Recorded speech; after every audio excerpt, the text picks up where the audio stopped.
ఏం చెబుతారంటే బాగా పంట దేవుడు సమృద్ధిగా ఇచ్చిండు. ఇచ్చిన తర్వాత ఇప్పుడు ఆ ధనవంతుడు పడుకొని ఏమనుకుంటాడంటే తన ప్రాణంతో అంటాడు అనమాట. ఎవరు లేరు కాడ, ఎవరుండారు? ప్రాణం, లోపల ప్రాణం. మనం ఏదన్నా ఆలోచిస్తున్నామంటే అట్టానే ఆలోచిస్తున్నాం, ఏదన్నా అనుకున్నామంటే ఎవరితో అనుకుంటామంటే లోపల ఒకరు ఉన్నారు, మన అంతరాత్మ ఉంది. అంతరాత్మ ఆ ప్రాణంతో చెబుతుండే అనమాట. నా ప్రాణముతో ప్రాణమా తినుము తాగుము సుఖించుము, నీకు కావలసిందంతా సంపాదించాను అని చెబుతూ అలా అనుకునే సందర్భంలో యేసుక్రీస్తు గారు అంటారు, వెర్రివాడా, దేవుడు ఈ రాత్రి నీ ప్రాణం అడిగితే నువ్వు సంపాదించిన సంపద అంతా కూడా ఏమైపోతుంది అని సందర్భం చెబుతారు. ఇక్కడ దావీదు గారు ఏం చెప్తున్నారంటే ప్రాణంతో చెబుతున్నారనమాట. ప్రాణముతో ప్రాణమా దేవుని ఏం చేయమని చెబుతున్నారంటే సన్నుతించు, స్తుతించు ఆయన్ని. అంటే ఈ దేవుడు చెప్తున్న విషయం యేసుక్రీస్తు ప్రభువారు ఉదయం నిండిన దాన్ని బట్టి నోరు మాట్లాడుతుంది, హృదయం ఒక ఆలోచనలు బట్టే క్రియలు అనేది ఉంటాయని యేసుక్రీస్తు ప్రభువారు చెప్తారు. కానీ ఇక్కడ ఏమని చెప్తున్నారంటే ప్రాణాన్ని కూడా ఏమని చెప్తున్నారంటే దావీదు గారు, ప్రాణమా ఈ ప్రాణం ఎవరిది? దేవునిది. ఈ ప్రాణం ఇచ్చింది ఎవరనంటే దేవుడు. అది ఎలా తెలుస్తుంది అంటే మనం చేసింది దేవుడు, కానీ ప్రాణం ఎవరిదనంటే ప్రాణం ఇచ్చింది ఎవరనంటే ఈ దేహమేమో పైన కనబడేదేమో మట్టితో చేసింది దేవుడు, లోపల మాత్రం ప్రాణం మాత్రం ఆత్మ, జీవాత్మ అది ఎవరిది అని అంటే దేవునిది. ప్రసంగి 12:7 మన్నైనది మరలా మట్టికి చేరిన ఆత్మ దాన్ని దయచేసిన దేవుని యొద్దకు వెళ్ళిపో. ఇప్పుడు ప్రాణానికి ఆత్మకు చావు లేదు. అదేంటంటే మరి ఇక్కడ చనిపోతున్నారుగా అని చాలా మందికి డౌట్ రావచ్చు. ఇది ఏంటంటే ఇది మొదటి మరణం. అసలు ఆత్మకు చావు అనేది లేనే లేదు. ఇక అసలు తల్లి గర్భంగా ఎప్పుడైతే పిండంగా ఏర్పడ్డారో భూమి మీద ప్రతి ఒక్క మనిషి కూడా అప్పటి నుంచి ఎప్పుడైతే ప్రాణం తల్లి గర్భంలో మొదలైందో అక్కడ నుంచి ఎప్పుడు కూడా చనిపోవడం అనేది లేదు. అంటే ఈ లోకం విడిచిన తర్వాత ఆత్మ అక్కడికి వెళ్ళిన తర్వాత అక్కడ మేలు చేసిన వారు అంటే మరణం అంటే బాధాకరమైనది ఒకటి, సంతోషకరమైనది ఒకటి, ఈ రెండు ఉంటాయి అన్నమాట. ఆ రెండు ఉన్న తర్వాత ఇక్కడ తమిష్టానుసారంగా జీవించే వాళ్ళు ఏమో బాధాకరమైన దాంట్లో యాత్ర పడతారు ధనవంతుల్లాగా.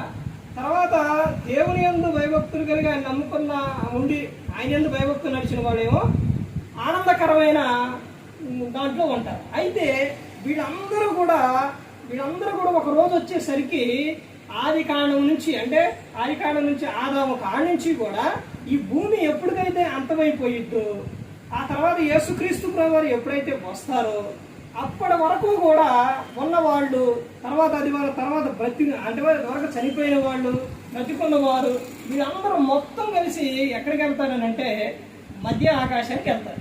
ఇప్పుడు మనకు కనపడేది మొదటి ఆకాశం, తర్వాత రెండో ఆకాశం ఉంది, తర్వాత మూడో ఆకాశం ఉంది. ఈ మూడో ఆకాశం అది పరలోకం, అక్కడ ఉందన్నమాట. అక్కడ దేవుడు అన్నాడు. ఇక్కడ ప్రాణంతో ప్రాణమా ఆయన్ని సన్నుతించుము అని చెబుతూ ఆయన దోషములన్నిటిని క్షమించువాడు, సమాధిలో నుండి ప్రాణమును విమోచించువాడు. తర్వాత చెబుతున్న విషయం పక్షిరాజు యవనం వల్లే నీ యవనము కొత్తదగును అని చెప్తారు అన్నమాట. అంటే ఆయనలో ఉన్నప్పుడు మనిషికి ఎలా ఉంటారంటే ఎన్ని ప్రాబ్లమ్స్ ఉన్నా, ఎన్ని బాధలు ఉన్నా, ఎన్ని వచ్చినా కానీ వాళ్ళు ఎలా ఉంటారని అంటే ఆనందంగా ఉంటారు, సంతోషంగా ఉంటారు. అదే విషయం యేసుక్రీస్తు ప్రభువారు మత్తయి సువార్త 11:28-29 వచనాల్లో ఏమని చెప్తారంటే నేను సాత్వికులను దీన మనసు గలవాడను, నా యొద్దకు వచ్చి నేర్చుకునడి, నేను మీ ప్రాణములకు ఏం కలుగు చేస్తానంటే విశ్రాంతిని కలుగు చేస్తానని చెప్తాను. ఇప్పుడు దేవుల్లో లేని వారికి దేవుల్లో ఉన్న వారికి తేడా ఏంటంటే ఇప్పుడు దావీదు గారికి ఉన్న బాధలు, దావీదు గారికి ఉన్న సమస్య ఎన్నున్నాయంటే చిన్నప్పటి నుంచి బాధలే. ఆయనకి చిన్నప్పటి నుంచి అడవికి వెళ్ళినప్పుడు బాధలే, తర్వాత ఆయన అన్నల ద్వారా, తర్వాత భార్య, తర్వాత మళ్ళీ రాజు అయిన తర్వాత మళ్ళీ తర్వాత ప్రజలు, తర్వాత కుమారులు, తర్వాత ఇక మొత్తం ఉన్నంతకాలం కూడా ఆయన అన్ని బాధలు పడ్డా కానీ ఎన్ని శ్రమలు ఎన్ని వచ్చినా కానీ అంతా దేవుడే ఆయన, మొత్తం దేవుడే, అంతా దేవుడే. ఆయనకు దేవుడు ఎంత సహాయం చేశారంటే, ఎంతగా బ్రతికిచ్చారంటే, వృద్ధాప్యంలో వచ్చేసరికి జ్వరం వస్తే ఆయనకు అంటే జ్వరం అంటే చలి కావాల్సి, వేడి కావలసి యవ్వన స్త్రీ ఆయన దగ్గరకు వచ్చి ఆయనకు ఆయన బ్రతికించింది. అంత ఇదిగా దేవుడు ఆయన కాపాడతాడు, బ్రతికిస్తారనమాట. వృద్ధాప్యంలో కూడా ఆయన కాపాడతాడు దావీదు గారు. ఎందుకనంటే దేవుని పట్ల చిన్న వయసులో నుంచి ఆయన కనుగొన్న విధానం. అందుకనే ఆయన ఏమని చెప్తున్నారంటే, ఈ రోజున చాలా మంది ఏమైపోతున్నారంటే, దేవుల్లో ఉన్న వారికి లేని వారికి మధ్య తేడా ఏంటంటే, క్రీస్తుని నమ్ముకున్నవారు అంటే లేకుండా ఉన్నవారి తేడా ఏంటంటే, ఇప్పుడు దేవుని పూర్తిగా ఎరిగిన వాళ్ళు ఏం చేస్తారంటే, వాళ్ళకి ఏదైనా బాధ వచ్చినా శ్రమ వచ్చినా ఏదైనా కానీ లోపల అందరికీ వస్తాయి. శ్రమలో బాధలు అన్నీ వస్తాయి. మానవ దేహం ఉన్నప్పుడు యేసుక్రీస్తు వారికి వచ్చినాయి, అందరికీ వస్తాయి.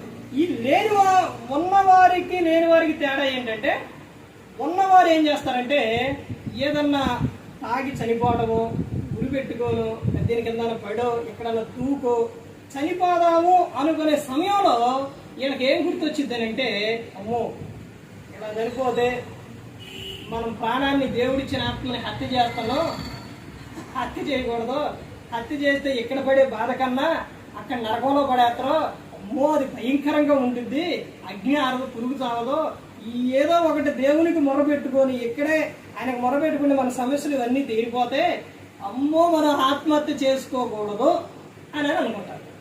ఈ లేని వారు ఏం చేస్తారంటే, అంటే ఇప్పుడు క్రైస్తవులు కూడా వీళ్ళు ఏం చేస్తున్నారంటే, పూర్తిగా నమ్ముకోకుండా సగం తెలుసుకొని ఏం చేస్తున్నారంటే, వీళ్ళు ఉండటం వల్ల ఏదన్నా ఒక సమస్య కానీ ఏదన్నా రాగానే వెంటనే మందు తాగటం లేదా ఉడి పెట్టుకోవడం, అక్కడక్కడ పోవడం, దాని కింద పట్టడం, ఇలా చేసేస్తాయి.